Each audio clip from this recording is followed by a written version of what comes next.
Um, my name is Judy Wicks. I'm training director for the Global Psychiatric Epidemiology Group at Columbia University.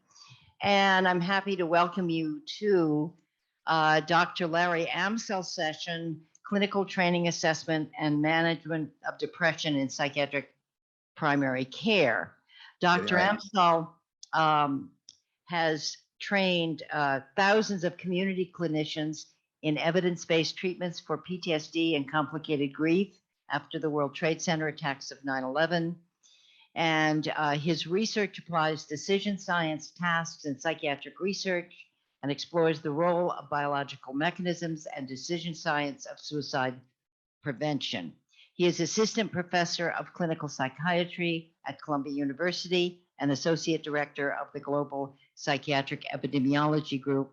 And he has many, many, many more accomplishments to his credit, but we're starting late, so I'll simply have him get started. And just if you are a physician and you wish to get CME credit for this session, there is a sign-in sheet just inside the door. All right. Dr. Amsel. Okay. Judy, can you see my face and can you see my slides? I can see the slide. It says Depression, a short course. Right. And can you see my face in the videos? Yes. Terrific. Okay, so we're all set to go. We're going to give this talk about the idea of this talk is to talk about how to do a depression assessment and treatment in the primary care setting. So firstly, I want to thank the REACH training organization that I work with. And they are an organization that has trained, and I've worked with them to do this, over 5,000 primary care clinicians, primarily pediatricians, but we also train family physicians, and we also train other primary care physicians who deal with adults. The goal is to make primary care clinicians, whether it's physicians, nurse practitioners, or nurses, more comfortable dealing with mental health problems in the primary care setting. The whole program that we have consists of an intensive 3-day workshop, which is followed by virtual rounds, which is small group discussion on Zoom, where one of the participants who's taken the training presents one of their actual primary care cases, and we discuss it at length for an hour. Every 2 weeks, somebody presents, and that goes on for 6 months. So it's a very thorough course. And during this Guyana conference, I'm going to give you 3 of the lectures out of the 15 modules that we do in the whole course. But we are hoping that we can bring the entire training program to Guyana in the near future. The learning objectives we have is to review the depression assessment and treatment based on the AAP approved guide for adolescent depression in primary care. Just think of it as called GLAD PC. And the GLAD PC, we'll talk about that, is the currently sort of the standard for treatment of depression in primary care. If you want to get, and I urge you very strongly to get the GLAD PC handbook, and everything I'm going to say is actually in that handbook. You just take it for free from this website, and you can download it. It's about 100 pages, and it has everything you're going to ever need for doing primary care depression. Next, so we're going to look at that. We're going to review the role of screening and assessment in primary care. Learn to interpret the standardized questionnaires. We're going to review diagnostic criteria, talk about the evidence-based treatments. We're going to try to match those treatments to the severity of depression. And then we're going to describe clinical recommendations for using SSRIs in pediatric primary care. So first of all, major depressive disorder is common in children, 2% in children below, that is children below 12. In adolescents, it's somewhere between 4 and 8%, which is kind of common. And it's a significant burden of illness, therefore. Most importantly, about 50% of youth who show up to a primary care place are misdiagnosed or missed altogether. So as they show up, they have depression, but the primary care clinicians miss that depression. It's understandable. They haven't been trained for it, and that's why we're here to try to increase try to increase the competence and the skill level of primary care clinicians, most of whom have not been trained to deal with mental health issues. What is the risk factors for depression? There's a family loading, stressors such as loss, breakups of relationships, neglect, trauma, ongoing conflict. All of these kinds of stressors can be risk factors for depression. There are also coexisting disorders, anxiety disorders, substance abuse disorders that can cause depression. Medical illness can cause depression. And of course, there are biological and sociocultural factors in society and in the body that can cause depression. So those are the risk factors to be aware of. Now, when we talk about depression, we are going to focus on what we call major depressive disorder. But the DSM-5 recognizes that there are other mood disorders. There's something called persistent depressive disorder, and this is kind of a lower level of depression, but it lasts longer. There's depressive disorder unspecified. There's adjustment disorder with depressed mood.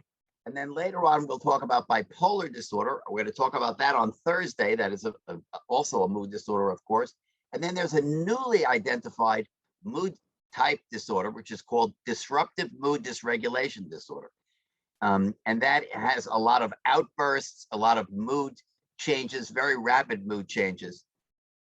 But we're only going to focus on major depressive disorder today. I just wanted you to know what are the recognized different kinds of mood disorders in DSM-5. Now, recognizing depression in an adolescent is very easy because, as you can see from these pictures, if you just focus on the adolescent's face, you can tell what their mood is. As you can see from here, this is the challenge. Adolescents' faces do not give you the answer. So what is the guideline for adolescent depression? What is the GLAD PC? Well, it was initially a partnership between the Center for Advancement of Children's Mental Health, Columbia University, and University of Toronto. They ran a number of focus groups with primary care providers, psychiatric experts. They had systematic evaluation of evidence. In other words, they did a very, very thorough review of the whole situation of depression and of the situation in primary care, and they put together a consensus workshop, which is then produced the GLAD PC booklet, which is, again, as I say, to our minds, it is the definitive booklet on how to do assessment and treatment of the major depression in primary care. And I'm going to again urge you to download that after this talk or during this talk, and it'll be very helpful in your practice. The GLAD PC, in addition to having detailed guidelines for what you to do, it has psychoeducational materials for parents, for kids. It has handouts for family issues. It also has a lot of great material on suicide, how to talk to families about suicide, and handouts for the families on how to be safe around suicide risk. So what do the guidelines start to tell us? Well, first of all, they say that because of the high prevalence, 4 to 8% in anyone 12 to 18, they recommend universal screening. That means everyone in that age group should be screened. For people less than 12, they recommend screening when there's some signal that there's a problem. For example, somebody has a high family loading on that, or somebody who presents with emotional problems. So if their initial complaint, the chief complaint, is any kind of emotional problem, and they're less than 12, then they should be screened for depression as well. So when we say screening for depression, a lot of primary care clinicians tell me, well, I'm not an expert in psychiatry. How do I go about doing an assessment?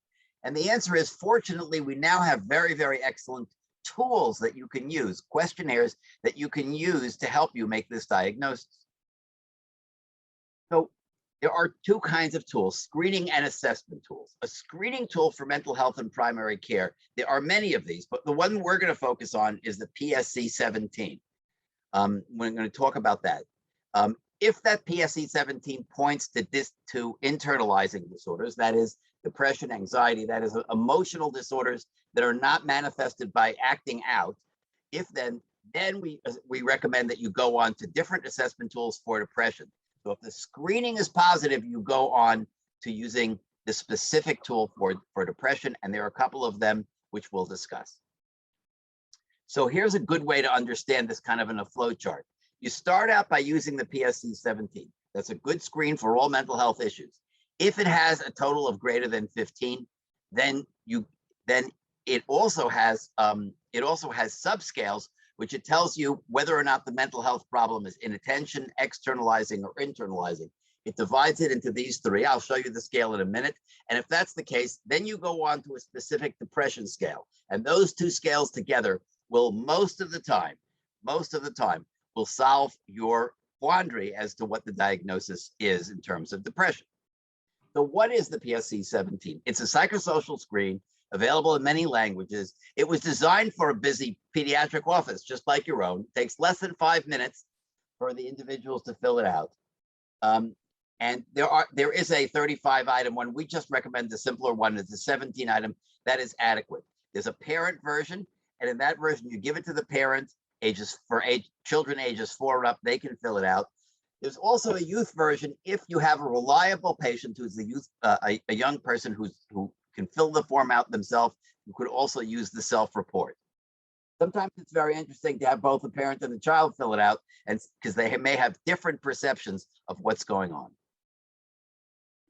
How do you score this? It's actually very easy. There's a total score, which screens in or screens it out, and that's more than 15, a total of more than 15 scored on the scale, tells you that there's some mental health problem.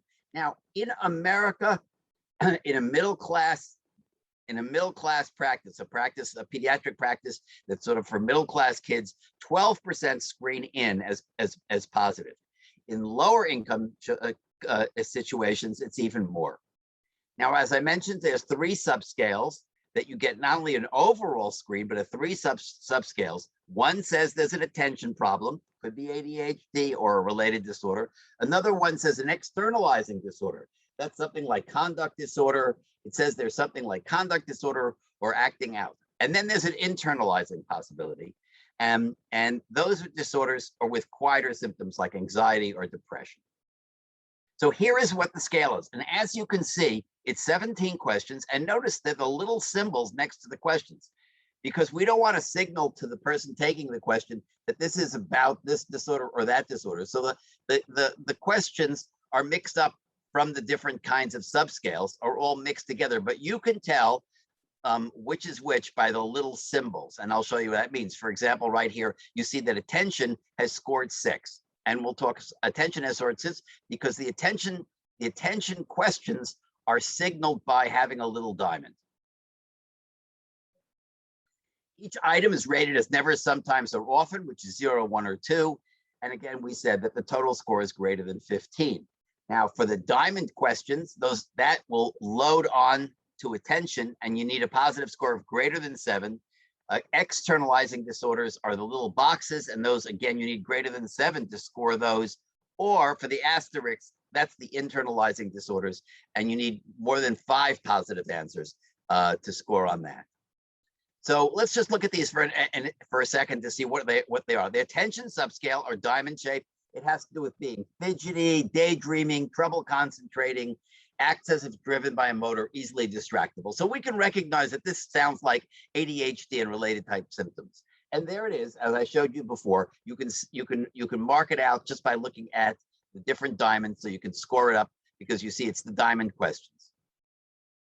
The next one is the externalizing subscale, and that is refusal to share, doesn't understand other people's feelings, fights with other children, blaming, teases others, or stealing things. So that one, as you can see, loads up over there. And in this particular case, we're getting a 0 with this particular individual. We got a 6 for him, remember, before on the first scale, but on this second subscale, we're getting a 0. The internalizing subscale asks questions about feeling sad or hopeless, down on yourself, having less fun, worrying. And here's that subscale. And you can see that in this particular individual scored 9. We're going to follow this individual as an example. So we can see here that you have externalizing with 0, inattention was 6, which didn't quite cross the threshold of being positive, but the internalizing symptoms here is 9, which is much greater than 5. So this person is definitely scoring in for internalizing disorders, maybe depression. We're not sure yet. Here's a summary of this particular case. They got a 15, cutoff score is 15. They're positive on the overall score, and they're positive on the internalizing subscale. So here again, it's just to remind you, here's where we've done. We've done the PSC 17, and we've noticed that it is positive only for internalizing, right? It's overall positive, as it should be, because he is strongly positive for the internalizing disorder, because he has a score of 9 greater than 5 on that subscale. I hope that's clear. So it's a very simple 17 questions. And I think that, let me just stick to this for a moment. It's really rather remarkable that by giving a patient these simple 17 questions that they fill out in a moment, it really directs you into one of these 3 directions. First of all, you could say, you know, this person didn't have a 15, probably they don't have a mental health disorder. Second of all, if they do have a mental health disorder, I can tell whether they're in one of these large baskets. But that doesn't give me the diagnosis yet, but it points me in the right direction. So we recommend every patient who comes in should have this in the chart. At some point, they should have that. We're going to talk about frequency. We talked about the fact that we want to screen everybody for depression. This would be a way to start screening everybody for depression. Very simple to have it in your office, to have it filled out. You read it literally in 2 minutes. There's an alternative question, initial questionnaire. I'm just putting it up here because some people might use it, called the SDQ. And we're not going to talk about it because we're only going to cover one today. So that's our initial screening, is the PS17. Okay, so I have some suspicion about depression assessment now because I've used this grade scale. What do I do next? Well, what is major depression? Let's first go back to the DSM-5 and review what major depression is. And the answer is major depression is having 5 or more of the following 9 symptoms. So 5 out of 9, and that makes the diagnosis. But you also, out of those 5, you have to have either the first or the second. So you either have to have depressed mood or diminished interest, and then 4 other symptoms, okay? So either depressed mood or diminished, and then 4 other out of 4 others. You could have depressed mood and diminished interest, and then you only need 3 more to make the diagnosis. But that's the way the diagnosis is made. So it has to do with appetite, sleep, psychomotor agitation, fatigue, loss of energy, feelings of worthlessness, or recurrent thoughts of death. Now, recurrent thoughts of death is scored positive not only for suicidal thoughts. Even if a person is just thinking about death, their own death, or they're thinking about their aunt died 2 years ago and suddenly they're thinking about that a lot more, that will score positive on recurrent thoughts of death.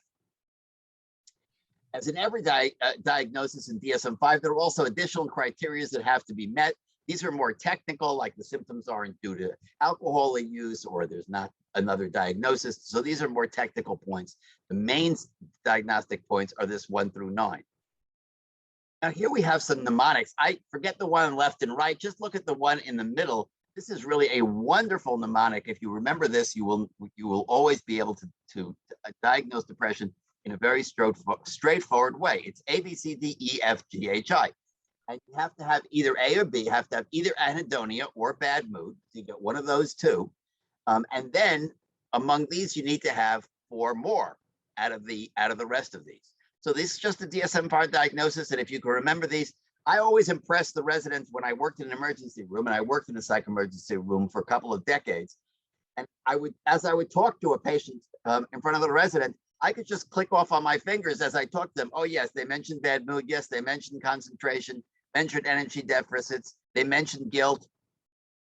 So I could turn to the resident and say, well, they make the diagnosis of major depression. Say, how did you know that? Well, I have the mnemonic in my head and I can count to 5. If you have the mnemonic in your head and you can count to 5, you are a long way on the road to making this diagnosis. Let's talk about a quick clinical vignette. You've already met Riley because I showed you his score. He came in, he filled out the 17 item PSC, and I showed you what his score was on that. So now I talked to him, because you do also, in addition, even when you use scales, you need to talk to the patient and combine what information you get from talking to the patient with the scales. So he tells me he left the hockey team because he had a fight with the coach, but hockey was very important to him. So he broke off with friends after that. He's isolating in the room. He's skipping school. He's angry and agitated, but he's not acting out. And that's consistent because remember, he had 0 on externalizing. So he's not acting out. And so his story fits with what the PSC tells me. He has poor sleep and appetite, and he won't discuss suicidal thoughts. When you ask him that question, he won't talk about it.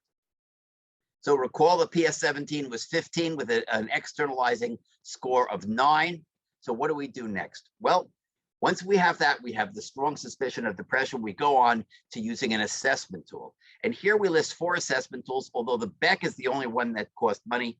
So we steer away from you. We only want to discuss those things that you can download for free. And those are the Columbia Disc Scale, the Kutcher Adolescent Depression Scale. But today we'll focus on the Patient Health Questionnaire. That's the one we recommend. It's the most straightforward.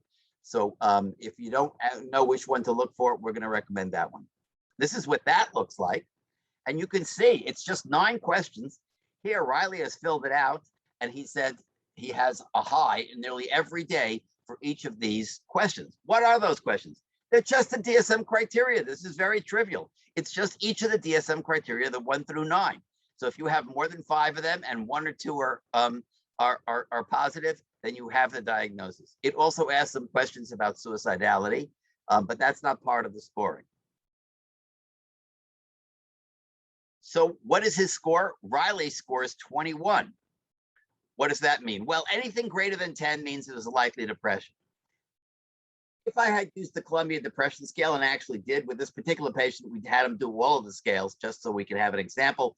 He scored 13 on the Columbia Depression Scale, and that crosses the threshold of 12.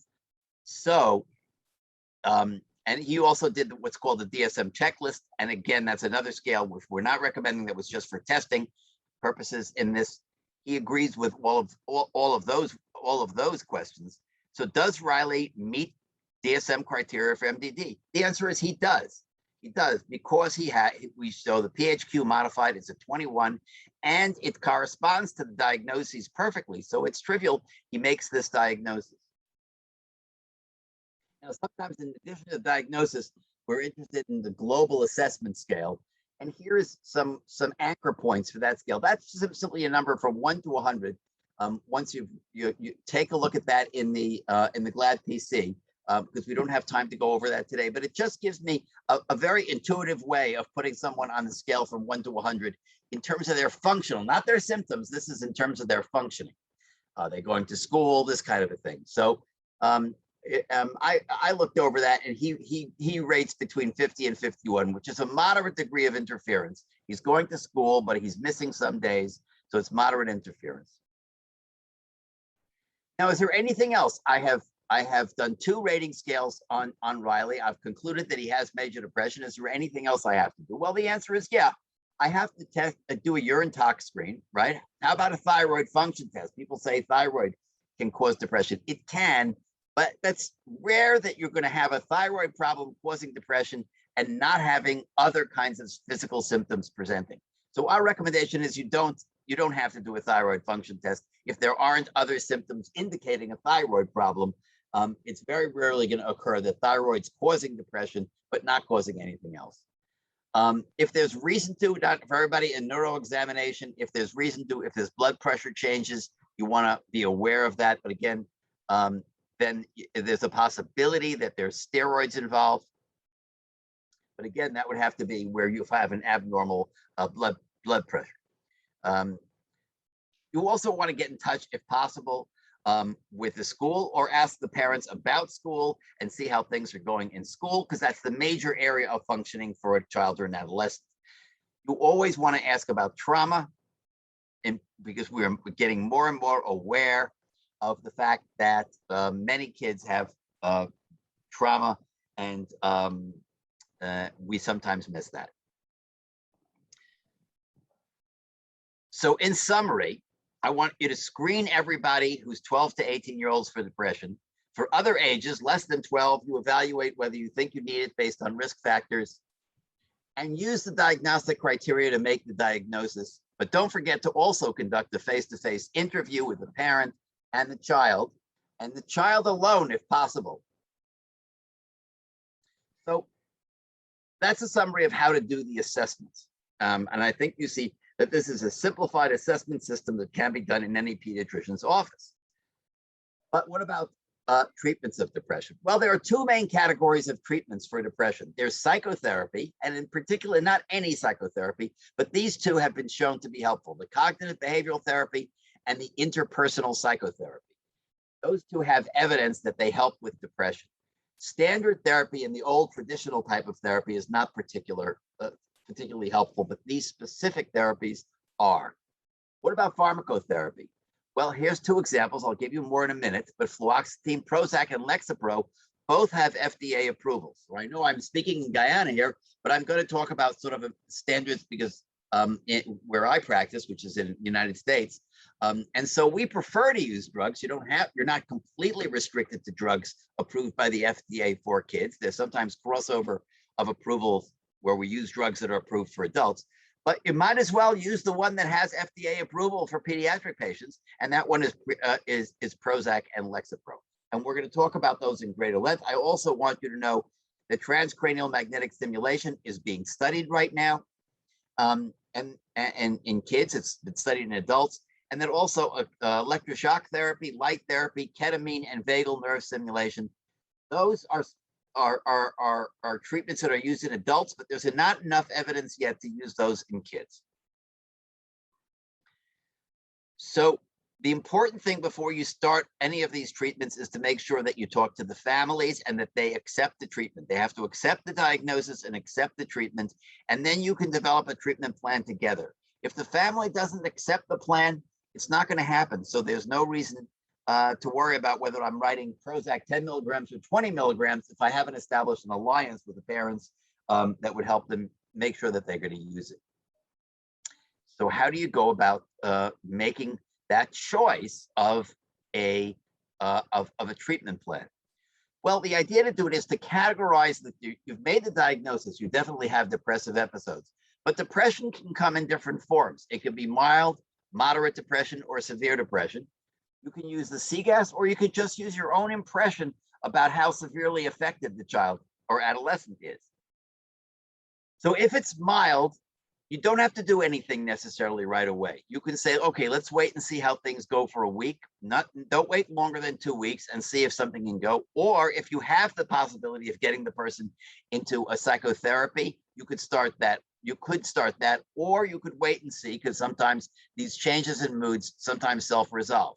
If you think he's in the moderate situation, you should definitely consider starting treatment right away. And in that situation, you could choose to start either an SSRI or psychotherapy, one of the psychotherapies I talked about. I prefer to start with a psychotherapy and see if it works, and then move to medication. Now, if the case is severe, you want to start medication and therapy together, because it's so much better if you have them together. Severe cases should get both of those things together.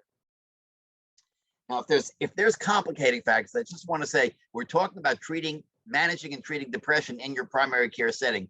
But if it's complicated, there's substance abuse, self-injury, then you want to get a mental health professional involved. You need to know what you can handle yourself and what you need to refer out. So what about antidepressants, using those? Well, there's 3 classes of antidepressants, but we're usually with the kids, again, for the FDA approvals, it's all in the category of the SSRIs.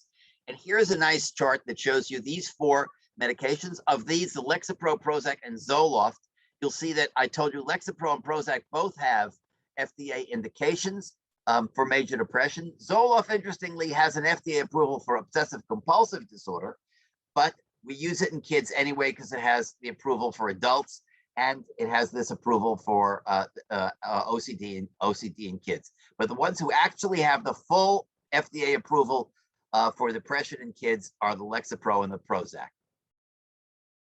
What's the goal of how do you initiate the treatment?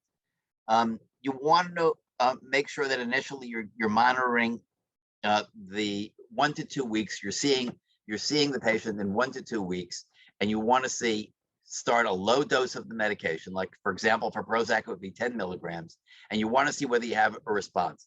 If you have no response, then you should, don't stop the medication after a few days, but about 4 to 4 weeks. If after 4 weeks you don't see any response, you should stop that and try something else. We'll talk about that in a minute. If you see a partial response, you can stick with the medication for 12 weeks before making a change. But if after that you don't have a response, you need to rethink the diagnosis and your initial treatment plan if you don't see improvement. And at that point, you might want to consider a mental health consultation if that's available to you.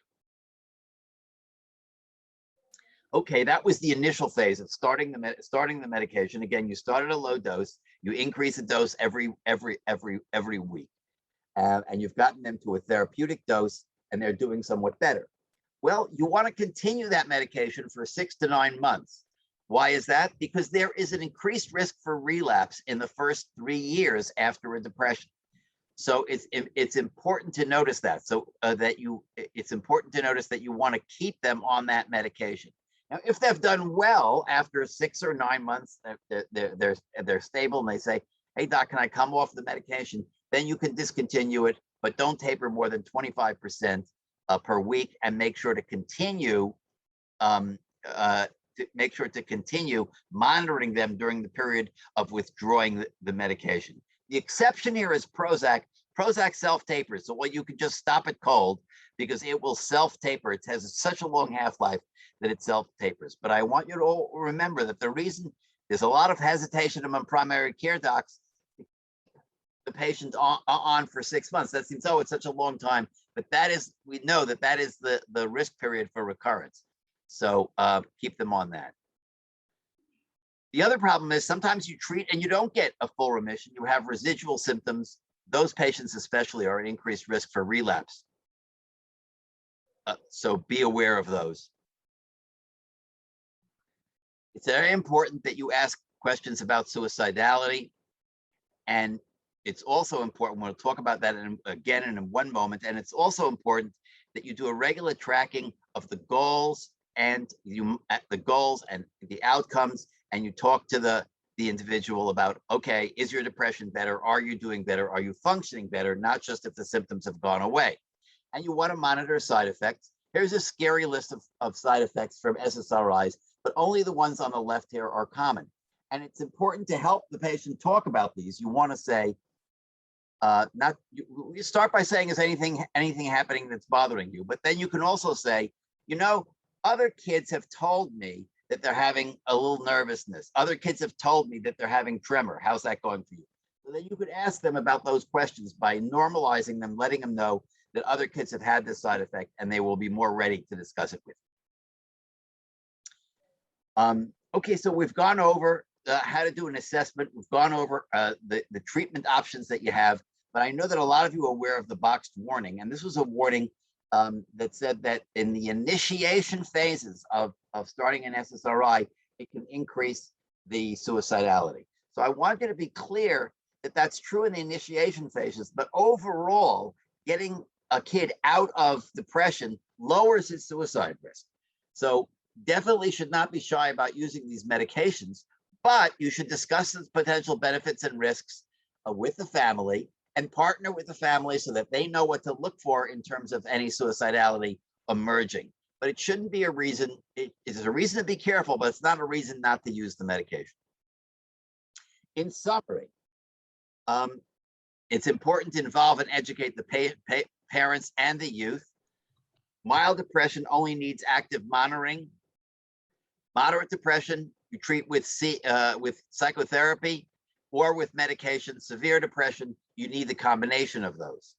Any child on medication needs to be monitored, and the medication, while a very important aspect, it's not the whole of the treatment. The whole of the treatment includes your continuing to be involved with them, your active support and monitoring. I hope that this has been helpful, and I'll open the floor for questions in the remaining minutes that we have.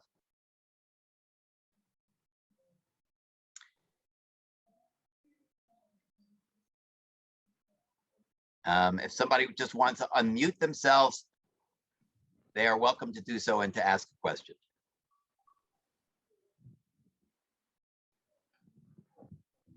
Among the attendees, if you have any questions on the Zoom platform, please ask on the Q&A panel.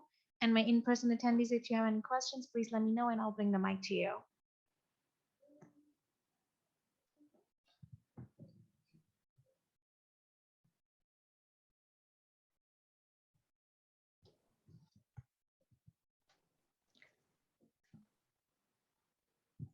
It looks like nobody have a question for now. Oh, somebody raised hands. It says that there's some Okay. raised hands. Hello? Yes, Anybody we can hear me? hear you. Hi, good morning. My name is Melanie Pearson. I'm attached to the Guyana Agency Suicide Helpline. And yes, we, in order for deal with, I have sometimes I have to deal with child with under 13 and these things with depression, sometimes with suicidal thoughts. And with the information that you would give me, sir, it was so much for me that I know all the points I will put into place to make the right decision and do the right counseling when the time comes. Well, thank you. you. And I again, I urge you, just if you forgot where that thing was, just type into your Google search GLAD PC, and you'll get that manual. And just browse Thank that you. manual. It'll reinforce everything that I've said, and Thank be you so helpful much. to have on your desk. Thank you so much, sir. Thank you. That was well. Thank you for Very good attending. I appreciate it. information. Thank you. So the question is it good for our school teachers to detect depression? In schools, children need needs since they not necessarily talk about it.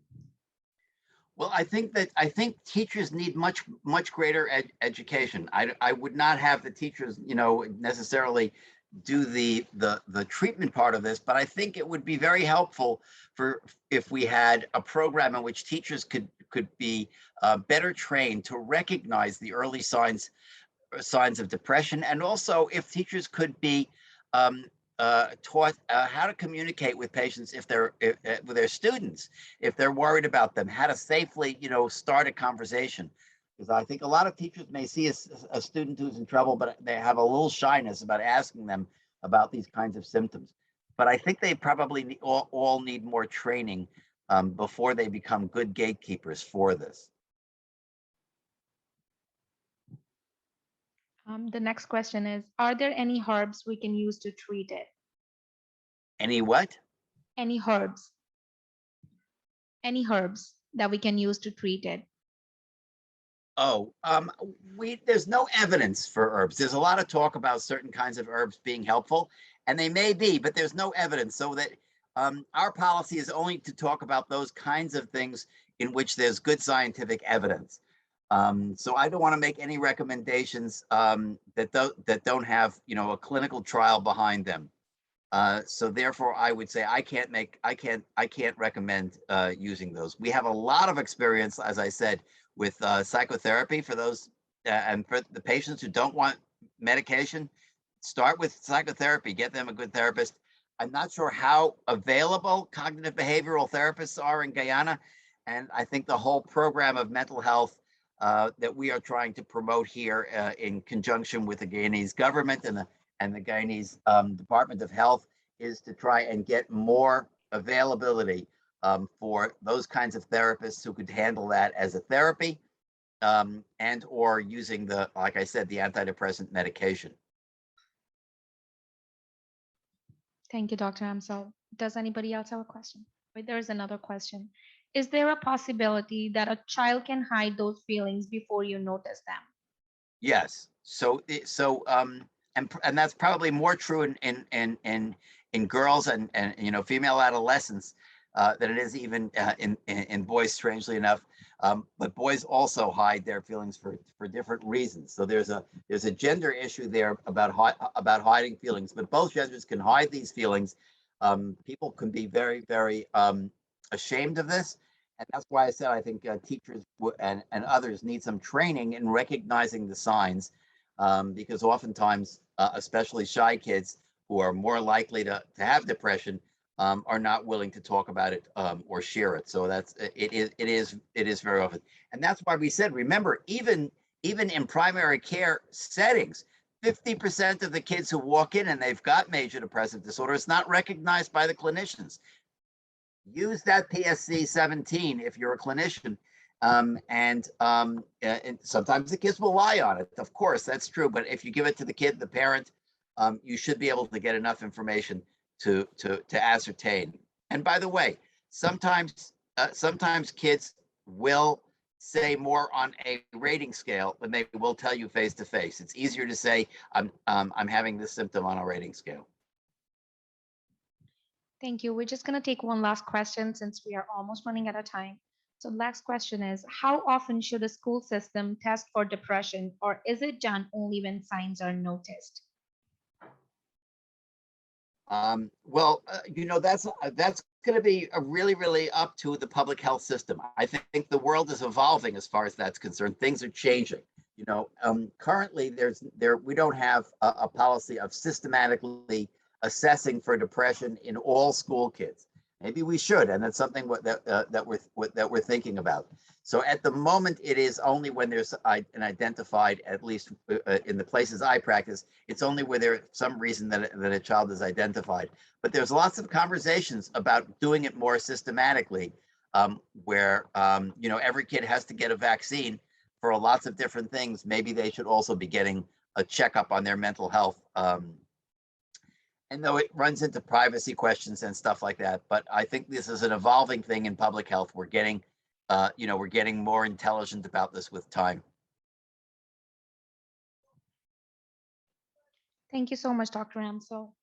Okay, I hope this was helpful. I'm going to give another talk on Wednesday, another one on Thursday. So we'll have a talk on anxiety, and on Thursday I'm going to give a talk on bipolar disorder. Again, these are talks for the clinician. And then Thursday afternoon, I'm going to discuss a formal model for suicidality. In the afternoon, I'm going to give another talk like that. So looking forward to seeing some of you in some of those talks. Have a wonderful rest of the conference. And I really appreciate your attention coming to this talk. Thank you so much. Have a wonderful day. Thank you.